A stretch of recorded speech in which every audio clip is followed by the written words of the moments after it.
The sun was barely setting when I slipped into the cool water of my lake, a place that had been in my family for 3 generations. It was more than just a lake. It was where my father taught me how to swim, where my kids learned how to skip stones, and where my wife and I spent evenings watching the world quiet down. But that night, as I floated on my back and felt peace settle over me, a voice cut through the calm like shattered glass. "You're not allowed to swim here." Karen's shrill tone echoed across the water, her silhouette standing on the dock like some self-appointed warden. At first, I laughed, thinking she was joking. But when she pulled out her phone and smugly informed me I'd just earned a $1,000 fine from the HOA, my laughter turned into a knot of rage in my chest. It wasn't just the money, it was the insult, the audacity. The way she tried to strip me of something that was mine. I climbed out of the water, dripping, heart pounding, and tried to reason with her. "Karen, this is my lake. Private, deeded. In my family's name for decades. The HOA doesn't own this land." She smirked, that same cold, satisfied look she always wore when she thought she'd won. "Doesn't matter. Rules are rules. And around here, I make sure they're followed." She walked off like a queen who had conquered her kingdom, leaving muddy footprints on my dock and leaving me shaking in silent fury. That night at dinner, I tried to brush it off for the sake of my wife and kids, but they could see the storm in my eyes. My son, barely 16, looked across the table and whispered, "Dad, why does she hate us so much?" My wife reached for my hand, squeezing it with a kind of strength only she had, 'cause people like her need to control something too. "Feel powerful," she said softly. But I couldn't shake the humiliation. $1,000 for swimming in the water that carried my father's ashes. It wasn't just an HOA fine. It was a wound to my pride, my family, and the legacy we'd built on that land. I spent the next few days restless, barely sleeping, pacing the house at night while my wife dozed off with the TV humming.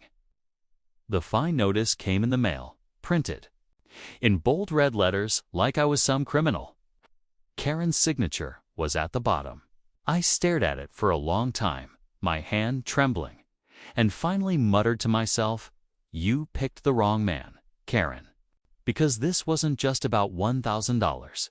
This was about respect, about a bully who thought she could walk over me, my family, and my history. My father used to tell me, "Son, revenge is best served with patience. You don't fight fire with fire. You wait until their arrogance burns them down." His words haunted me as I sat on the porch one evening staring at the lake. That was when the idea came to me, cold, calculated, and perfect. The HOA was a machine fueled by money. And Karen, as its president, thrived off squeezing every dime she could from the community. She thought she could find me unjustly. Then I'd show her what real financial pain looked like. I began digging into the HOA's financial records, something most people never bothered with. They weren't hard to access, considering I was still a paying member, even if I owned private property. What I found made my blood boil. Karen had been approving unnecessary landscaping projects, ridiculous beautification schemes, and even personal expenses that somehow slipped under community events. She was bleeding the community dry. And no one had the guts to call her out, so I started making calls. Quietly, carefully, I spoke to neighbors, to friends, even to a few board members who had grown tired of Karen's iron fist. And when I laid out what I discovered, I saw something in their eyes I hadn't seen before. Hope. The kind of hope that comes when someone finally stands up to a tyrant. Together, we began to form a plan. Not just to expose Karen, but to hit her where it hurt the most by the time the next HOA meeting rolled around. Karen strutted in with her usual smug grin, ready to enforce her petty fines and flex her authority. She didn't know that the very ground beneath her was about to shift. I walked into that meeting with a calmness I hadn't felt in weeks. my wife's steady hand on my shoulder as I took my seat. The room buzzed with whispers, neighbors stealing glances at me, at Karen. Sensing something was about to erupt, Karen slammed her gavel on the table, calling the meeting to order, and started rattling off her agenda. But when she got to community fee adjustments, I raised my hand. Slowly, deliberately, she rolled her eyes, annoyed, but motioned for me to speak. My voice was steady as I said, I'd like to propose a fee increase. Specifically, raising HOA dues by $5,000 for the act. Precedent, the room fell silent. Karen froze, her smugness draining into shock. What? What are you talking about? She stammered. I leaned forward, sliding the papers across the table. I'm talking about this, about every single dollar you've misused, about every petty fine you've thrown at families. You fined me $1,000 for swimming in my own lake. So now I'm making sure you pay. Her face turned pale as neighbors crowded around the documents, gasping, murmuring, anger rising like a wave. I sat back, watching Karen squirm, watching her kingdom crumble, knowing this was only the beginning. The day after the HOA letter came, I found myself standing by the lake, staring at the rippling water that had always been my escape, my therapy, my piece of peace in this crazy world. I kept hearing Karen's shrill voice in my head. Rules are rules. As if she thought her words were carved in stone. $1,000 for dipping my feet into the water that my father and I had fished in, where I taught my kids to swim, where our family had celebrated birthdays and holidays. It felt like she was fining me for breathing on my own land. I could feel the anger boiling in my chest, but beneath that anger was something sharper: humiliation. She had embarrassed me in front of my kids, in front of my neighbors, and the HOA board that she basically puppeteered. My youngest son, Noah, had whispered that night, "Dad, are we in trouble for swimming?" The pain in his voice broke me. How do you explain to a child that sometimes people in power abuse it just to feel big? I didn't have the words. All I could promise him was, "No, son, we didn't do anything wrong, and I won't let her get away with this." The next HOA meeting was my chance to confront her. The community hall was packed, the air heavy with whispers, coffee, and tension. Karen sat at the front table, smug in her chair with her papers stacked high as if they were weapons. She opened the meeting with her fake, sweet voice, but it didn't take long before she shifted gears into her usual attacks. "We've had several violations this month," she announced, her eyes cutting toward me like knives. One of the most serious being unauthorized use of the lake, which is shared property. I stood up slowly, my heart pounding. Everyone's eyes turned toward me. "Correction," I said firmly, my voice echoing against the walls. "That lake isn't shared property. It's on my deed. My land. My lake." Gasps filled the room. Karen's face stiffened for a moment, but she quickly forced a laugh, pretending to be unbothered. "Be that as it may," she sneered. "Our rules apply to the entire neighborhood. Everyone must follow them." I held up a copy of my deed, the official stamp from the county office clearly visible. "Not this land, not this lake. The HOA has no authority here." My voice shook with emotion, but not from fear, from years of frustration finally spilling out. For a moment, silence hung heavy in the room. Some of the board members shifted uncomfortably.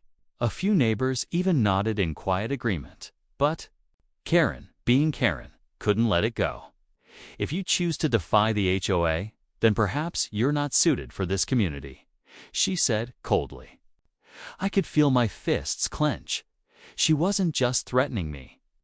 She was threatening my family's home, our place of belonging. I didn't shout. I didn't storm out. Instead, I leaned forward, my voice low but steady. "Karen, you fined me $1,000 for swimming in my own lake. But let me tell you something. You've just made the biggest mistake of your life. You see, I know the rules too, the real ones, and I'm done playing nice." Her smile faltered for the first time. The room shifted. People were no longer just seeing a cranky HOA president enforcing rules. They were seeing a power-hungry woman who had finally picked the wrong fight. That night, I sat at my kitchen table with my wife, Emma, the deed still in my hands. "We can't let her do this," she whispered, her eyes filled with worry. "Been bullying everyone for years. But what if she comes after us harder?" I reached for her hand. "Then we fight harder. I'm not just going to fight this fine. I'm going to make sure she feels what it's like to be powerless." And that's when the plan started forming in my mind. Not quick revenge. Not yelling. Matches, no. Something slow, deliberate, and undeniable. Something that would make Karen regret ever targeting my family. Something that would shake the very foundation of the HOA she worshipped like a throne. The first step: learn every inch of the HOA bylaws. If she wanted to play with rules, I would bury her in them. And I smiled for the first time in days, because, deep down, I already knew where to strike. The next morning, I was up before the sun, coffee in hand, flipping through the HOA bylaws like a man possessed. Every rule, every amendment, every line that had been slipped in over the years, I studied them as if my life depended on it. And in a way, it did. Because this wasn't just about me paying a fine. This was about drawing a line in the dirt and refusing to let someone like Karen erase it. The deeper I read, the more it became clear. Karen had been bending the rules for years, using vague wording and fear tactics to keep people silent. For example, the bylaws stated the HOA had jurisdiction only over common areas, parks, streets, the community pool, not private land, not privately owned lakes. My deed proved that. She knew it too, but she counted on people not reading the fine print.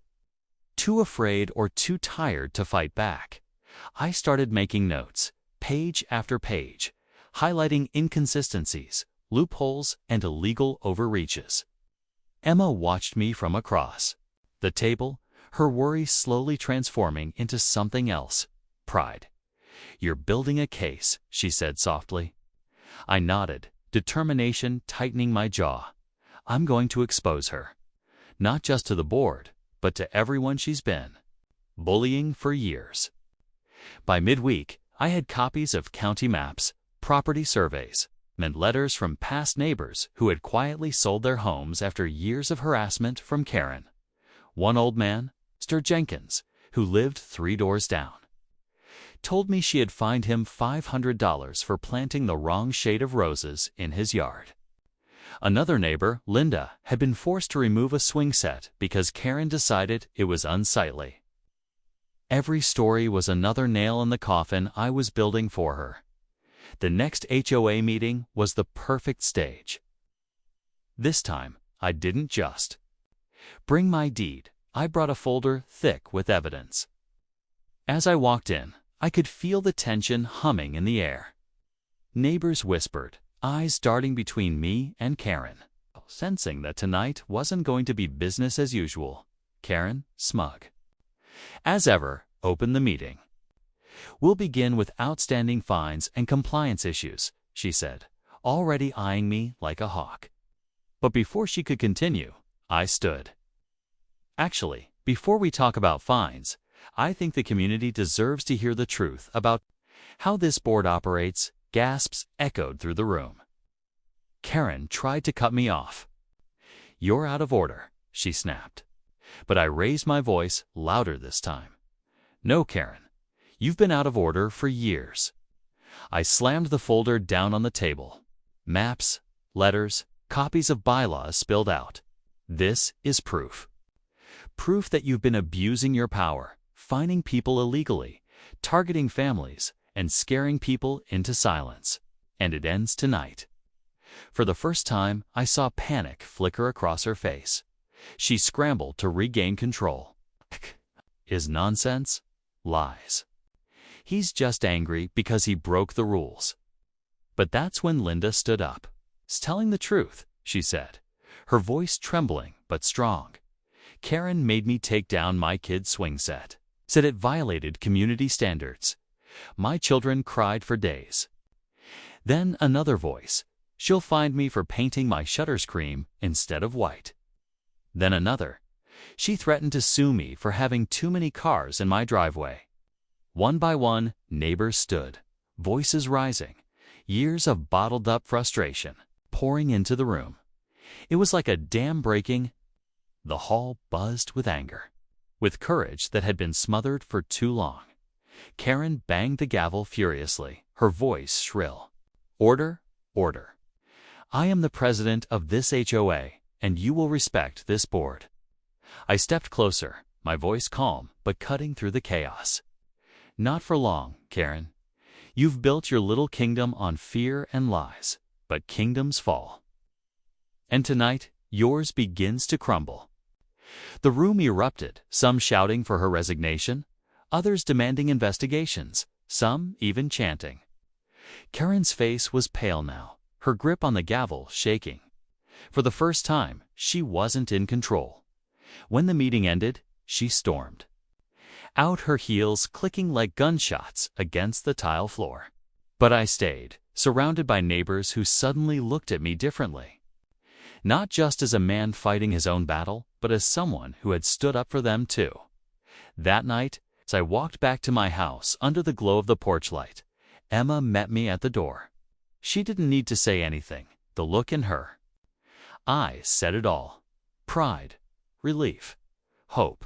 But deep down, I knew this was only the beginning. Because Karen wasn't the kind of woman to give up without a fight. And if she thought I was going to stop here, she was gravely mistaken. This wasn't just defense anymore. This was war. The letter from the HOA sat on my kitchen table like a dark cloud. And every time I glanced at it, my chest tightened. $1,000 for swimming in my own lake. My lake. The lake my father had left me in his will. The one place I had found peace after losing him. But Karen had twisted the law, manipulated her board, and turned something that was mine into a weapon against me. I remember sitting there late into the night, lights dim, running my fingers over the paper as if by touching it, I could feel my father's anger too. He always told me to stand my ground, that no one had the right to take from me what I had worked for. His words echoed inside me louder than ever, and I realized this wasn't just about a fine. It was about dignity, about respect, about making sure Karen never thought she could step on me or anyone again. The following morning, I sat with my lawyer, a man named David who had known my family for years. He had a calm face, the kind of face that looked like it had seen 1,000 fights like this one. But when he heard me explain what Karen had done, even he tightened his jaw. "She's overreaching," he said, flipping through the HOAs. "By laws, this fine has no ground. But here's the thing, if you fight it directly, it could take months, maybe years. She's banking on the idea that you'll just pay it to avoid the trouble." His eyes lifted to mine, steady and sharp. "But if you want to hit her where it hurts, we don't fight on her battlefield. We make her play on yours." That sentence lit something inside me. I had been stuck in the role of the victim, letting Karen dictate how things went. But now, for the first time since this started, I had hope. We started looking deeper into the HOA's finances, the way Karen had been running things, and what we found made my stomach twist. Excessive spending on landscaping contracts that somehow linked back to her cousin's company. Strange administrative fees charged to homeowners that no one could explain. And the kicker: Karen had been underreporting property expenses, pocketing the difference, and raising fees to cover her tracks. It wasn't just power she wanted, it was money. Greed, hidden behind her smug smile and HOA letterhead. I knew then that this was more than revenge. This was about justice. Every neighbor who had whispered about the unfair fines, the petty harassment, the feeling of walking on eggshells in their own homes, they deserved the truth. But timing was everything. If I rushed, she'd bury me in paperwork, drag me through court. If I waited, I could build something undeniable, something that would leave her frozen when she realized her game was over. Meanwhile, the tension in the neighborhood grew heavier. My guests stopped coming to the lake, not wanting to stir up drama. Kids who once laughed and splashed in the water now rode their bikes in silence past my driveway, their parents pulling them close as if Karen might swoop in at any second, too. Scold them for breaking some imaginary rule. My mother called me one night, her voice soft, worried. "Son, maybe it's not worth it," she said. "These people, they don't stop. I don't want you spending your life fighting them." I sat there in silence, gripping the phone. She couldn't see the way my hands shook, the way my eyes stung with tears I refused to let fall. "Mom," I whispered, "this isn't just about me anymore. Dad wouldn't have wanted me to back down. And if I let her get away with this, it never ends for me, for anyone." So I waited, and I planned. I attended the HOA meetings quietly, sitting in the back while Karen droned on about community standards and protecting property values. I watched the way her board members nodded, some out of fear, others out of blind loyalty. I took notes on every word, every decision, and slowly I noticed cracks forming. One of the board members, a man named Greg, looked uneasy when Karen announced a new emergency fund that raised fees yet again. Another woman, Susan, frowned when Karen dismissed a neighbor's concern about rising costs. They weren't as loyal as they seemed. They were just too scared to speak. It was during one of those meetings that I decided how I'd strike back. Not with anger, not with shouting or threats, with truth. Cold, undeniable truth that would make even her closest allies turn on her. And the best part? It wouldn't cost me a dime, because Karen had done all the damage herself. I just needed to shine a light on it. But the weight ate at me. Every day I walked past that lake, the one place that should have been my sanctuary. And all I could see was Karen's face smirking as she signed that fine. I could hear her voice telling me I didn't belong on my own land. Some nights I sat on the dock alone, staring at the moon's reflection in the water, gripping the wood so hard my knuckles went white. Rage burned in me, but so did resolve. I wasn't just planning her downfall, I was promising it to myself, to my father, too. Every neighbor she had ever bullied. When the moment came, Karen wouldn't just fall. She would crumble, and she would know exactly who had pushed her. And as I sat there in the dark, the crickets singing around me and the water lapping gently against the shore, I whispered the words that carried me through every sleepless night. She's going to pay. Not $1,000. Not 2, but 5 times what she took from my and more. I didn't sleep that night. I lay awake listening to the frogs by the waterline and the soft creak of the wind against the shutters. The anger inside me had cooled, but what remained was something sharper resolve. I wasn't going to let Karen, or her little band of board members, control my life, my family's memories, or my property. I had already seen her true face, the arrogance in her tone when she slapped that $1,000 fine on me, and the smug little smirk when she thought she'd won. But now she had no idea what was coming. The next morning, I got up early and sat at the kitchen table with a mug of coffee, staring at the paperwork I'd pulled out the night before. The HOA bylaws were thick, confusing, and full of legal language. That made my head spin, but buried inside were little details, things Karen clearly hadn't expected me to notice. One of those details was a line that stated the HOA's funding structure could be modified by a board member with financial authority if the association's budget was deemed insufficient. Guess who happened to be on the finance committee? Me. I had signed up months ago just to make sure they didn't use my money for nonsense landscaping.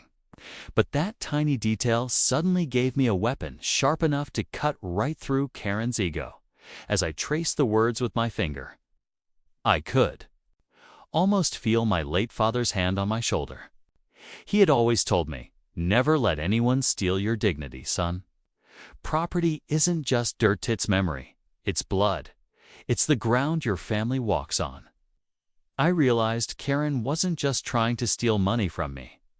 She was trying to erase the sense of peace that land had given us for years.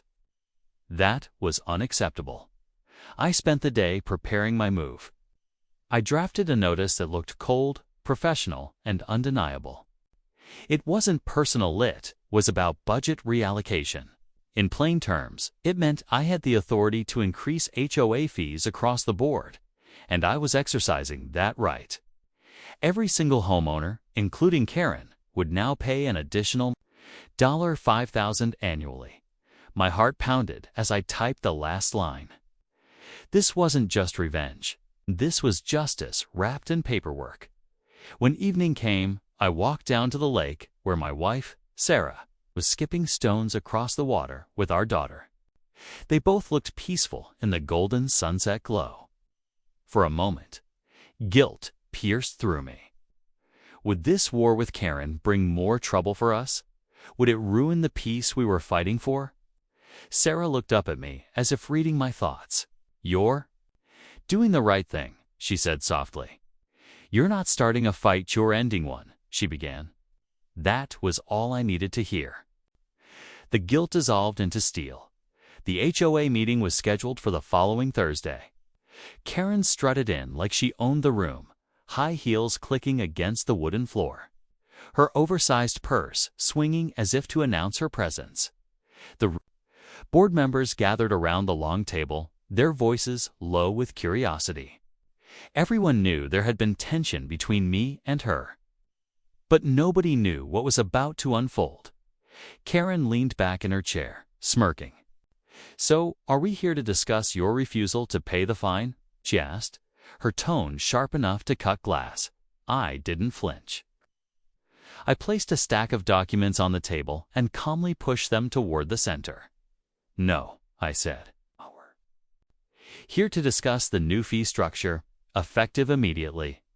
The room went silent. One of the older board members adjusted his glasses and started reading. Karen's smirk faltered. "What is this?" she snapped, her eyes darting across the pages. "This isn't valid." I leaned forward, my voice calm but firm.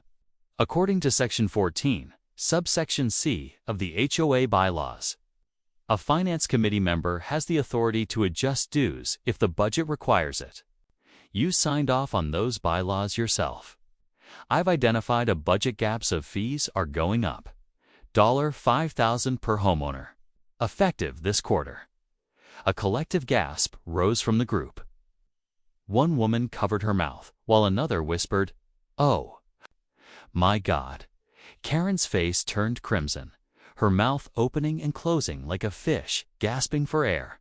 For once, she didn't have a quick retort. "You can't do this," she barked finally, slamming her hand on the table. "I won't allow it." "You don't have to allow it," I replied evenly. "It's already in motion. The notices are being delivered this week. Every homeowner, including you, will be expected to pay or face liens. That's how the bylaws work, isn't it?" The silence that followed was delicious. Karen's power was crumbling right in front of her, and she knew it. She tried to rally the others, but no one backed her up. They all looked down at their papers, unwilling to challenge me. Maybe they were tired of her, too. Maybe they were relieved someone had finally stood up to her as the meeting ended. Karen stormed out, muttering threats under her breath. I stayed seated, letting the board members file out one by one. A few of them nodded at me, almost in quiet approval. It felt like I had broken through a wall that had been holding all of us hostage. Later that night, as I sat by the lake again, watching the moon ripple across the water, I realized how much this fight had taken out of me. It wasn't just about money or power. It was about protecting the land that carried my family's history, the place where my daughter learned to swim, the place where Sarah and I found peace after long days. Karen had underestimated that bond. She thought this was just about a fine. She had no idea she had awakened something much deeper. The battle wasn't over. I knew she'd come back swinging. People like Karen never accepted defeat easily. But, for the first time, I felt in control. And the best part?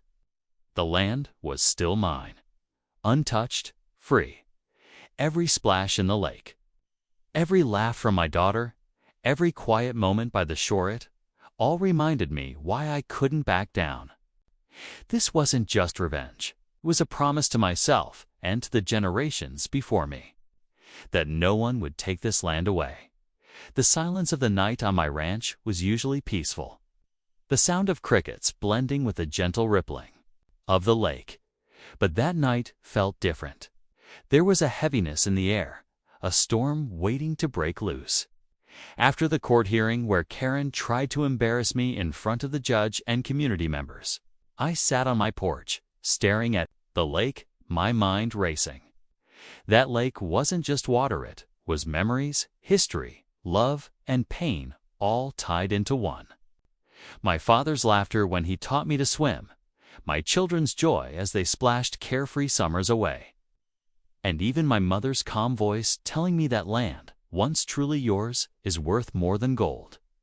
Karen wasn't just finding me.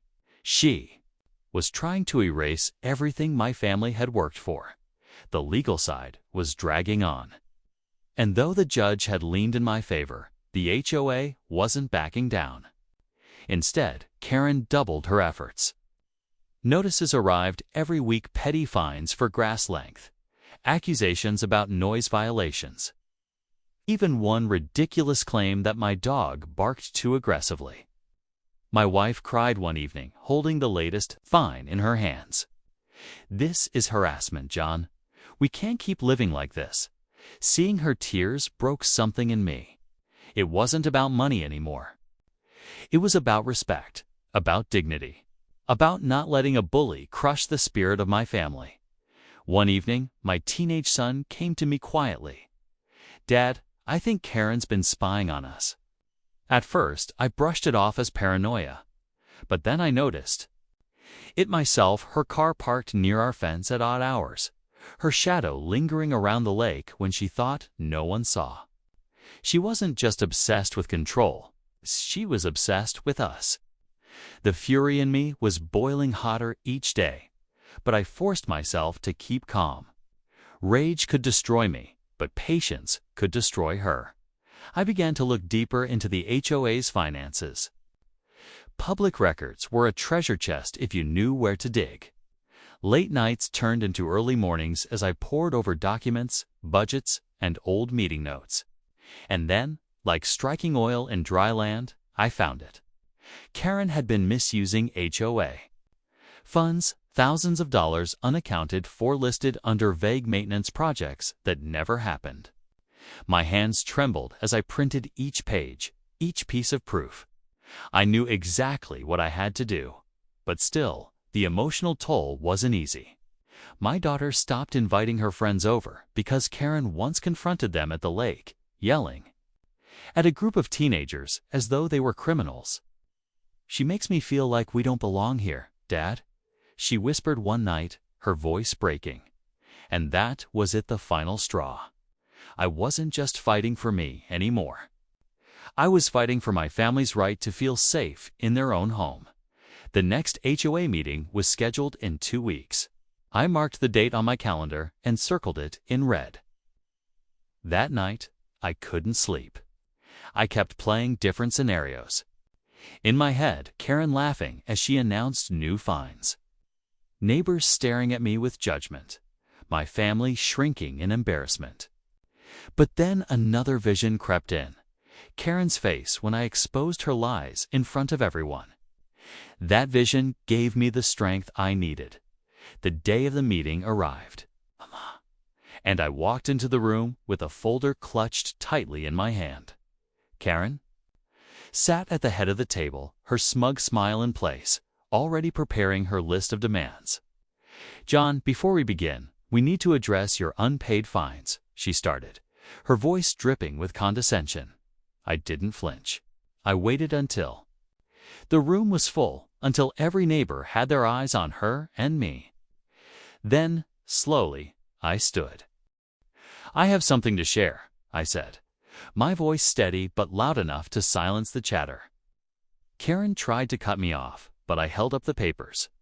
"These are HOA financial reports. Reports that show money disappearing into Karen's projects that don't exist."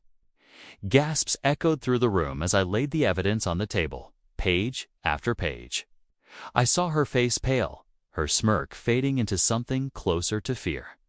"You fined me for swimming in my own lake," I continued, my voice rising with the weight of months of pain. "You humiliated my family, harassed us, and tried to break us down. But while you were busy abusing your authority, I was busy uncovering the truth. And the truth is Karen has been stealing from every single one of you." The room erupted. Neighbors whispered.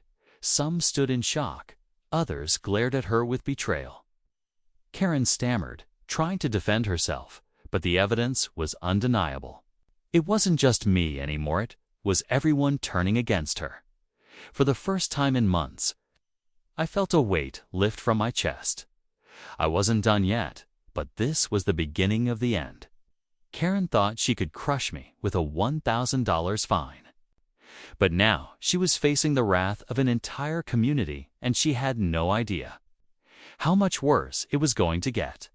The water was calm that morning, reflecting the golden sunrise like liquid fire. I stood at the edge of my lake, the same place where this nightmare had started. It had been months since Karen slapped me with that $1,000 fine for daring to swim in my own water.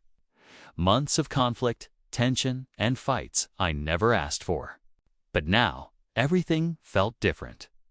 The air was lighter, the silence sweeter. The storm had passed, and justice wasn't just an idea, had become my reality. Karen had pushed too far. And in the end, it wasn't my anger that took her down. It was her own greed, her arrogance, and the way she treated people like tools she could bend or break. When the HOA fees were raised and she couldn't explain where the money was going, the very people she claimed to represent turned on her. I had thought about confronting her again, rubbing it in her face. But when the day came and she was forced to resign in front of the entire neighborhood, I didn't even show up. I stayed home by the lake, sipping my coffee, listening to the laughter of my family echo across the water. That was all the revenge I needed. But the fallout wasn't just financial. People finally saw Karen for who she really was. The neighbors who once whispered behind curtains or nodded along with her rules now avoided her like the plague. The community she wanted to control became the very place that isolated her. She lost friends, her title, and the respect she clung to more tightly than anything else. Watching her walk down the street, shoulders slumped, eyes avoiding everyone, was almost heartbreaking. Almost. But then I remembered the way she humiliated my son. The way she marched onto my land like she owned it. The way she thought she could bully us into submission. And just like that, any sympathy I felt vanished. My family, though we were stronger than before. The battles had forced us closer together, made us appreciate the quiet evenings at the lake, the cookouts, the simple moments we once took for granted.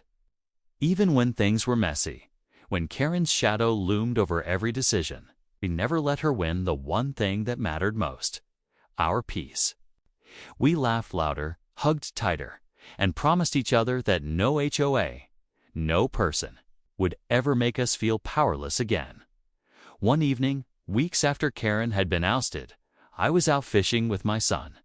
He looked over at me, the setting sun painting his face in orange light, and he asked, "Dad, do you think she ever regrets it? What she did to us?" I paused, letting the question hang in the air before answering. Maybe. Or maybe she doesn't even see it that way. Some people never change. son. But whether she regrets it or not doesn't matter. What matters is we came out stronger, and she can never take that from us." He smiled at that, and I knew he understood. Justice isn't always about winning a fight or proving someone wrong. Sometimes it's about living your life so well that the people who try to break you can't stand to watch. Karen had tried to tear us down, and instead, we built something unshakable. That was the sweetest revenge of all.